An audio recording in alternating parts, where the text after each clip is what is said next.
context of growing awareness over the horrific practice of female circumcision, is there any health benefit to be found in male circumcision, or should it be likewise banned? Can women, like men, ejaculate? What's the point of having pubic hair, and what happens to pubic lice when you get a Brazilian wax? And why, unlike almost all other mammals, do most human women outlive their fertility by decades? Then we'll turn to a subject that has fascinated scientists, artists, and pretty much every man or woman who's ever lived: beauty, or to put it in technical terms, what creates attraction and arousal.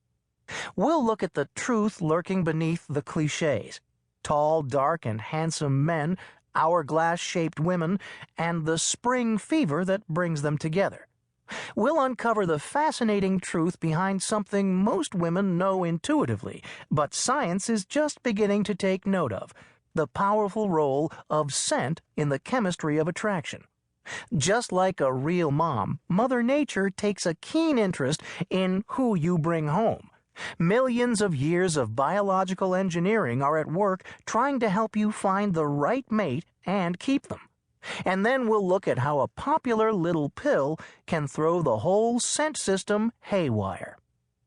The chemistry of arousal leads directly into a discussion of the sexual act itself. What exactly happens when you have an orgasm? And why do humans have them anyway? Is it possible that all those hopeless romantics who think good sex and real love enhance each other aren't so wrong after all? And if they're right, then what about all those unrepentant cynics who are convinced that cheating is natural? Finally, we'll shatter the myth of another male monopoly on sexual function. Women can be orgasmic, as we now take for granted, but did you know that they can ejaculate too? How? When? And most importantly, why?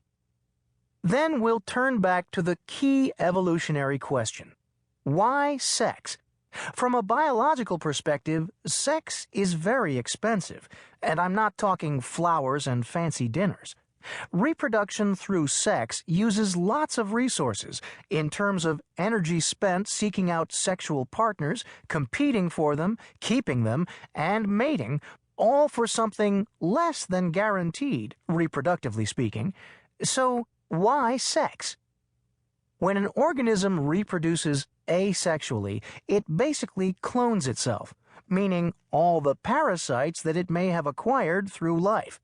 One of the biggest advantages of sexual reproduction is that it allows parents to wipe the biological slate clean and occasionally protect their children from some of the sexual and biological misadventures they themselves may have had. The other advantage is the genetic reassortment mentioned earlier. Every time we throw the genetic dice, there's a chance that new traits will develop in our offspring, like an immune system that can outwit existing or emerging viruses or bacteria. But evolution is all about trade-offs. Life on two legs makes us taller, but slower. Sexual reproduction gives a chance to protect our children from inheriting parasites and gives them a chance to develop new traits, but it comes with its own set of liabilities. For starters, sex can be a lot more error-prone, for the simple reason that it takes males and females to pull off successfully. So we'll look at how sexual reproduction can go wrong, which happens a lot more often than you might think. When it does, when a child is born with ambiguous genitals, faulty reproductive wiring, hormonal imbalances, or a combination of these disorders of sexual development, what can be done to help that child? More to the point, what should be?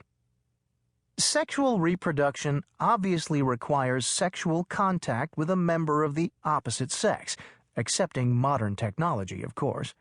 So what happens when individuals are attracted to others of the same gender? And if homosexuality prevents reproduction, why is it common in so many different cultures around the world, especially in men? For that matter, why is it common in so many species? Sheep do it.